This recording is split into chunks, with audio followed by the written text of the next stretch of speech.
नमस्कार, आप देख रहे हैं अपना सिटी न्यूज। मैं मोनिका भारती। आइए नजर डालते हैं कुछ खास खबरों पर। खनन से भरी ट्राली से एसडीएम को कुचलने की कोशिश, इज्जतनगर थाने में एफआईआर दर्ज, आरोपी गिरफ्तार। खनन माफियाओं के हौसले दिन ब दिन बुलंद होते जा रहे हैं। ताजा मामला इज्जतनगर थाना क्षेत्र के बैरियर 2 पुलिस चौकी के पास का है, जहां पर खनन भारी ट्राली में एसडीएम और उनके अर्दली को कुचलने की कोशिश की गई है। इस दौरान उनके अर्दली को हल्की चोट भी आई। खनन की ये वीडियो इज्जतनगर की है, जहां पर खनन माफिया बेधड़क होकर खनन कर रहे हैं। बताया जाता है खनन माफियाओं और पुलिस की संगगांठ से ये धंधा खूब फल फूल रहा है। एसडीएम विशु राजा कल राउंड पर निकले हुए थे, जहां इस दौरान एक ट्राली खनन से भरी हुई जाती दिखाई दी, तो उन्होंने ट्राली को रुकवाना चाहा तो ट्रैक्टर चालक ने एसडीएम की गाड़ी को कुचलने का प्रयास किया, जिसके बाद एसडीएम के साथ चल रहे पुलिसकर्मियों ने उसे पकड़ा और थाने ले गए।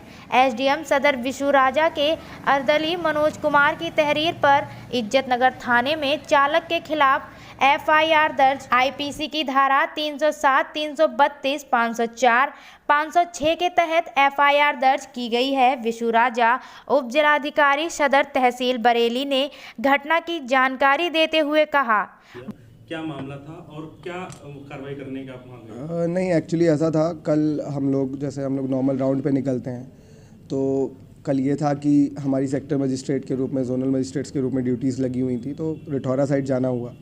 तो रास्ते में एक जेसीबी खनन कर रही थी, मिट्टी निकाल रही थी, वो बालू नहीं थी, उस मिट्टी को वो एक ट्रॉली में भर रही थी।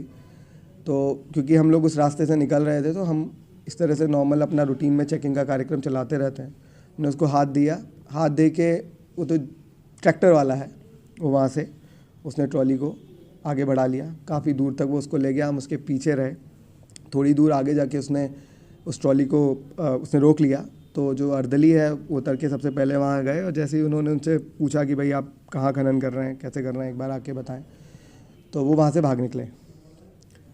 तो फिर हम उसके पीछे पीछे गए काफ़ी दूर तक, और एक गाँव है रजपुरा माफ़ी, उस गांव में हमने उसको पकड़ लिया और हमने उससे कहा कि भाई आप अपने ट्रैक्टर के, जिस ट्रैक्टर से आप खनन कर रहे हैं, इसके कागज़ दिखाइए, और आप मिट्टी कहाँ से उठा के कहाँ डाल रहे हैं इसके बारे में बताइए। तो उसके पास ना तो कोई कागज़ थे, ना ट्रैक्टर के कागज़ थे, ना उस मिट्टी के कागज़ थे, और वो बार बार अपना बयान बदल रहा था कि मैं इसे घर पर डाल रहा हूँ, मैं इसको कहीं इधर डाल रहा हूँ, ऐसे करके वो बार बार टालने की कोशिश कर रहा था।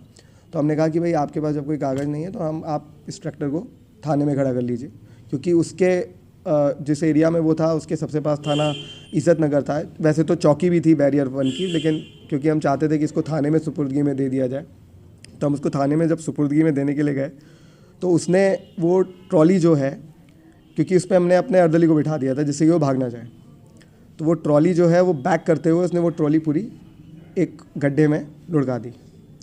तो हमारे अर्दली को उसमें काफ़ी चोट लगते लगते बची, वो ठीक है, उनको कोई ऐसी चोट नहीं है, और उन्होंने भागने का प्रयास किया। खैर जो हमारे गार्ड थे उन्होंने उसको पकड़ लिया, और ट्रैक्टर ट्रॉली को हम वहीं उस गांव में छोड़ के उस व्यक्ति को हम अपने थाने में लाके थाना इज्जतनगर की सुपुर्दगी में दे दिया। और जो वो ट्रैक्टर था उसका, क्योंकि उसके ऊपर कोई नंबर नहीं था ऐसा, और ना उसके पास कोई कागज़ थे, ना तो खनन के कागज़ थे, ना उसके जो व्हीकल रजिस्ट्रेशन था, आरसी कुछ नहीं था। तो उस ट्रैक्टर की हमने चेसिस नंबर नोट करके हमने उसे एडीएम एफआर साहब के लिए जो भी जुर्माने की आगे की कार्रवाई है उसके लिए भेज दिया है। तो ये पूरा घटनाक्रम था वहाँ का। जी, देखिए खनन जो होता है वो 2 चीज़ों का मेन तरीके से हम मान सकते हैं कि खनन किया जाता है, एक तो मिट्टी का और एक रेत का। मिट्टी का खनन जो है वो आप कमर्शियल पर्पस से कर सकते हैं, और रेजिडेंशियल या फिर अपने प्लॉट के भराव के लिए, अपने घर के भराव के लिए भी कर सकते हैं। अगर आप 33 ट्रॉली यानी कि 99 घन मीटर तक या फिर 100 घन मीटर अगर हम उसका लेवल मांगे, तो वहाँ तक अगर आप मिट्टी निकालते हैं तो उसमें केवल आपको एक ऑनलाइन रजिस्ट्रेशन कराना है, और ऑनलाइन रजिस्ट्रेशन करा के आप उस सहमति के आधार पर उस घाटे से मिट्टी लगा के वहाँ डाल सकते हैं। पर यदि आप किसी भट्टे पे मिट्टी डाल रहे हैं तो उसके लिए आपको प्रॉपर रॉयल्टी, उसकी हमारा जो खान अनुभाग है उसमें जमा करके तब आप उसका खनन कर सकते हैं। तो इस तरीके की जो भी शिकायतें बिना रॉयल्टी के जहां मिट्टी निकाल के और भट्टों पे भेजी जा रही है उस पर जुर्माने की कार्रवाई है, और हम लगातार उसमें चेकिंग का अभियान भी चला रहे हैं। जो हमारे क्षेत्रीय लेखपाल हैं वो भी इसमें काफ़ी एक्टिव भूमिका में है। वो भी हमें बार बार इसकी सूचनाएं देते रहते हैं कि किन किन भट्टों ने रॉयल्टी जमा की है और किन किन ने नहीं की है। हम उनका निरंतर चेकिंग अभियान चलाते हैं। जहाँ तक बात आती है रेत की, रेत का यदि वो किसी वैलिड पट्टे धारक से रेत को खरीद के और फिर उसको कहीं ट्रांसपोर्ट कर रहा है तो वो तो खैर लीगल है, पर यदि वो नदी से सीधा रेत निकाल कर जा रहा है तो वो अवैध खनन की श्रेणी में आता है। उस पर भी जुर्माने की और जेल भेजने की कार्रवाई है। उसकी भी रिपोर्ट तहसील के माध्यम से हमारे द्वारा ADM FR महोदय को भेजी जाती है और जुर्माने की कार्रवाई वहीं से होती है। तो वो लगातार अभियान उसमें चल रहा है और आगे भी चलता रहेगा। हाल ही में आपने देखा होगा इज्जतनगर में काफी बवाल भी हुआ था खनन को लेकर। जी एक पार्षद ने भी शिकायत की। जी जी तो उसमें यही है कि भाई पहले तो हमें ये देखना है कि वो खनन किस चीज़ का कर रहा है। यदि वो लीगल खनन कर रहा है, वो मिट्टी निकाल के उसने रॉयल्टी जमा की हुई है या फिर वो अपने घर में डाल रहा है, तो हम किसी को अनावश्यक रूप से परेशान नहीं करना चाहते। बट यदि कोई बिना रॉयल्टी को जमा किए सरकार को नुकसान पहुंचाकर और फिर मिट्टी को उठा रहा है तो उस पर तो जुर्माने की भी कार्रवाई होगी और जो आगे जाके उसको न्यायिक अभिरक्षा में रखते हैं वो भी कार्रवाई उसके ऊपर होगी। White Ravindra Kumar SP city ने बताया मुकदमा दर्ज कर लिया गया है। कल SDM सदर कार्य सरकार से क्षेत्र में भ्रमणशील थे। उन्होंने देखा कि एक मिट्टी से लदी हुई ट्रैक्टर ट्रॉली जा रही है। उन्होंने अपने अर्दली को बताया कि इस ट्रैक्टर ट्रॉली को रोको।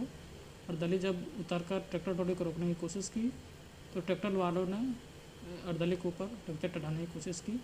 इसमें जो है फिर दोनों ने गाड़ी का पीछा किया तो जो ट्रैक्टर ट्रॉली पे जो चालक था उसने गाड़ी रजपुरा माफी में छोड़कर कहीं पार हो गया। मौके पे पुलिस पहुंची। पुलिस के द्वारा ये पता लगाया गया कि जो चालक था वो रामावतार था। वो थाना बारादरी के जोगी नवादा क्षेत्र का रहने वाला था। उसका ही ट्रैक्टर था, वही चालक था। उसको गिरफ्तार कर लिया गया है। थाना इज्जतनगर पे मुकदमा पंजीकृत कर लिया गया है और रामावतार को न्यायिक हिरासत में भेज दिया गया है।